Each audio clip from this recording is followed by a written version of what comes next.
नमस्कार, न्यूज 24 देख रहे हैं आप। आपके साथ मैं हूं पूजा। कांग्रेस महासचिव प्रियंका गांधी ने प्रधानमंत्री मोदी के गढ़ काशी में हुंकार भरी। यूपी में चुनाव है और प्रियंका गांधी ने प्रचार का आगाज शिव शक्ति की आराधना से की। साथ ही उन्होंने दुर्गा स्तुति का पाठ भी पढ़ा।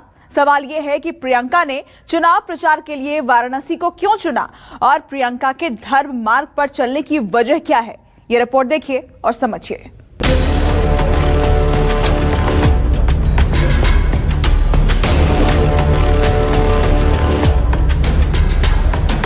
परिवार के पास में जा रही थी, वे कह रहे थे हमें मुआवजा नहीं चाहिए, हमें पैसा नहीं चाहिए किसी सरकार का, हमें न्याय चाहिए।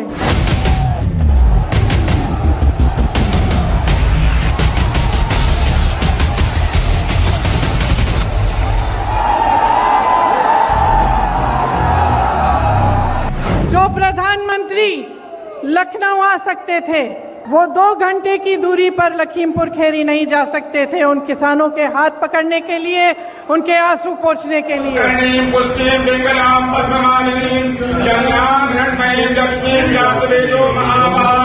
निषाद त्रस्त है, दलित त्रस्त है, महिला त्रस्त है, सब त्रस्त है।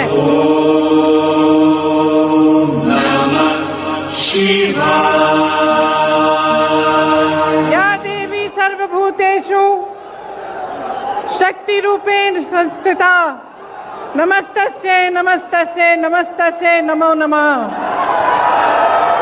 मंदिर में प्रियंका गांधी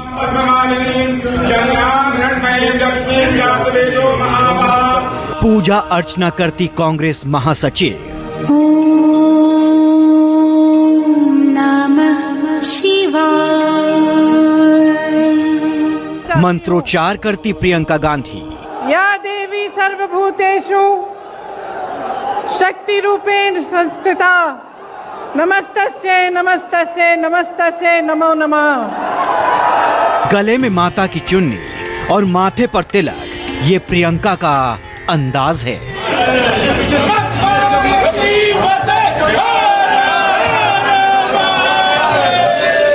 यूपी में चुनाव है और प्रियंका गांधी ने कुछ इसी तरह से प्रचार का आगाज किया। मंदिर और धर्म के रास्ते पर चलते हुए कांग्रेस महासचिव 2022 के रास्ते पर चलती हुई दिखाई दी। प्रियंका गांधी ने यूपी में चुनाव प्रचार का आगाज शिव शक्ति पूजा से किया। सबसे पहले उन्होंने काशी विश्वनाथ मंदिर के दर्शन किए, पूजा अर्चना की, फिर शंखनाद से पहले शक्ति पूजा की। उन्होंने कुष्मांडा माता से आशीर्वाद लिया।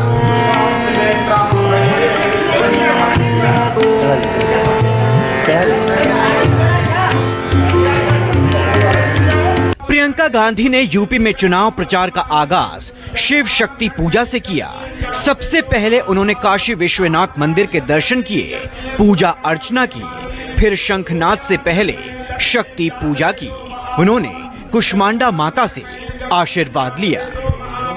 प्रियंका गांधी ने यूपी में चुनाव प्रचार का शंखनाद बिल्कुल बीजेपी के अंदाज में किया है।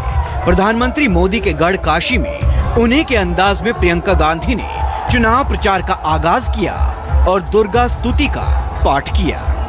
या देवी सर्वभूतेषु शक्ति रूपेण संस्थिता नमस्तस्यै नमस्तस्यै नमस्तस्यै नमो नमः। सर्वमंगल मांगल्ये शिवे सर्वार्थ साधिके शरणे त्र्यंबके गौरी नारायण नमोस्तुते। यूं तो प्रियंका गांधी सभी वर्ग को अपने साथ जोड़ने की कोशिश कर रही हैं, लेकिन सबसे ज्यादा फोकस उनका सॉफ्ट हिंदुत्व पर रहता है। इसीलिए वो हिंदू वोटों को अपने साथ लाने के लिए मंदिरों के दर्शन करती हैं और नवरात्रि के मौके पर शक्ति की स्तुति का पाठ भी करती हैं। 2022 के यूपी विधानसभा चुनाव से पहले काशी सियासी रणभूमि बन चुका है। साथ ही पीएम मोदी के संसदीय क्षेत्र वाराणसी से प्रियंका गांधी ने चुनावी प्रचार का भी शंखनाद कर दिया है। साथ ही प्रियंका गांधी ने बाबा विश्वनाथ की धरती से 2022 के तमाम मुद्दों को सियासी धार देने की भी कोशिश की है। किसान न्याय रैली के लिए प्रियंका गांधी ने वाराणसी को ऐसे ही नहीं चुना था। किसानों के बहाने यहां से उन्होंने केंद्र और यूपी की योगी सरकार को निशाने पर तो लिया ही, साथ ही पूर्वांचल में वोटों के समीकरण को साधने की कोशिश भी की। इस देश के गृह राज्य मंत्री के बेटे ने अपनी गाड़ी के नीचे, अपनी जीप के नीचे 6 किसानों को निर्ममता से कुचल दिया। आपने देखा कि सरकार पूरी तरह से उस मंत्री और उस मंत्री के बेटे के बचत में लगी रही। क्या वो जानते हैं कि आपके प्रदेश में किसान कितनी समस्याओं से जूझ रहा है? अगले कुछ महीनों में चुनाव है और ऐसे में सभी दल जाति की राजनीति करते हैं। प्रियंका गांधी भी पूर्वांचल में जातियों का समीकरण अच्छे से समझती हैं। यहाँ पर निषाद और दलित वोट चुनावी खेल बना और बिगाड़ सकते हैं। ऐसे में प्रियंका गांधी ने निषाद और दलितों का नाम लेकर उनसे हमदर्दी जताने की कोशिश की। जब जब मैं लोगों से बात करती हूँ,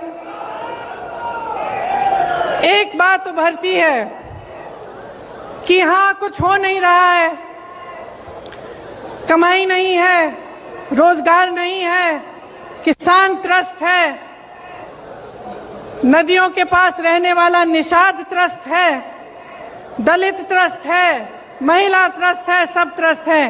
अब आपको प्रियंका गांधी की काशी में रैली के मायने भी समझाते हैं। यूपी की 403 सीटों में से 164 सीट सिर्फ पूर्वांचल से आती हैं और यूपी में सत्ता की सियासत में ये सीटें काफी अहम हैं, क्योंकि ये सूबे की राजनीतिक दशा और दिशा तय करती हैं। बात करें 2017 के विधानसभा चुनाव की, तो उस वक्त पूर्वांचल की 164 सीटों में से 115 सीटों पर कमल खिला था। एसपी को 17 सीट से संतोष करना पड़ा था, जबकि बीएसपी के खाते में सिर्फ 4 सीट गई थी। कांग्रेस को 2 सीट मिली थी और अन्य की झोली में 16 सीटें गई थी। यानी पिछले विधानसभा चुनाव में बीजेपी ने पूर्वांचल से ज्यादा सीटें जीतकर यूपी में मजबूत और ताकतवर सरकार बनाई थी। अब प्रियंका गांधी की भी नजर इन्हीं 164 सीटों पर टिकी हुई है। जमीन तलाश रहे हैं लोग, इलेक्शन दर इलेक्शन, जनता में स्वीकारता है नहीं, तो कभी इधर कभी उधर, कभी कुछ प्रयास हो रहा है, करना काम है। और ऐसे भी इतिहास है दोनों भाई बहन का, शूट एंड स्कूट का, गुरिल्ला के जैसा आए, शोर मचाए, गायब हो गए। 2012 के विधानसभा चुनाव में समाजवादी पार्टी ने पूर्वांचल से 102 सीटें जीतकर सरकार बनाई थी। यानी पिछले 2 चुनाव के नतीजों से साफ है कि जो भी पूर्वांचल में अच्छा प्रदर्शन करता है, यूपी में उसकी ही सरकार बनती है। फिर कांग्रेस को तो यूपी के साथ साथ पंजाब और उत्तराखंड में भी साख बचानी है। उत्तर प्रदेश में कांग्रेस की सियासी जमीन को मजबूत करने के लिए प्रियंका गांधी जमकर मेहनत कर रही हैं। काशी से चुनाव प्रचार का आगाज करने के पीछे प्रियंका गांधी की सोची समझी रणनीति काम कर रही है। प्रियंका जानती हैं कि काशी से उठाए गए चुनावी मुद्दों की गूंज न केवल उत्तर प्रदेश में सुनाई देगी, बल्कि पंजाब समेत दूसरे चुनावी प्रदेशों में भी इसका खासा असर पड़ेगा। पूर्वांचल की सियासी ताकत और हर चुनाव में बदलते सियासी समीकरण को देखते हुए सभी दल साम दाम दंड भेद की नीति अपना रहे हैं और कांग्रेस भी सूबे की जमीन पर अपनी पकड़ मजबूत करने की कोशिश में है। शायद यही वजह है कि प्रियंका गांधी किसान, दलित, वंचितों और धर्म के रास्ते से गुजरकर यूपी में कांग्रेस को आगे ले जाना चाहती हैं। Bureau report, news 24।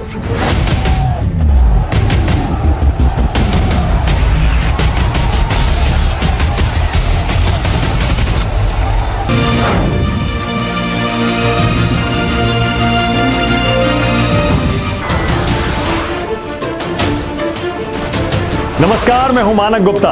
अगर आपको हमारा ये वीडियो पसंद आया हो तो इसे लाइक और शेयर जरूर करें और हाँ, हमें सब्सक्राइब और फॉलो करना ना भूलें ताकि आप देश और दुनिया की कोई खबर मिस ना करें। तो जुड़े रहिए हमारे साथ और देखते रहिए न्यूज़ 24।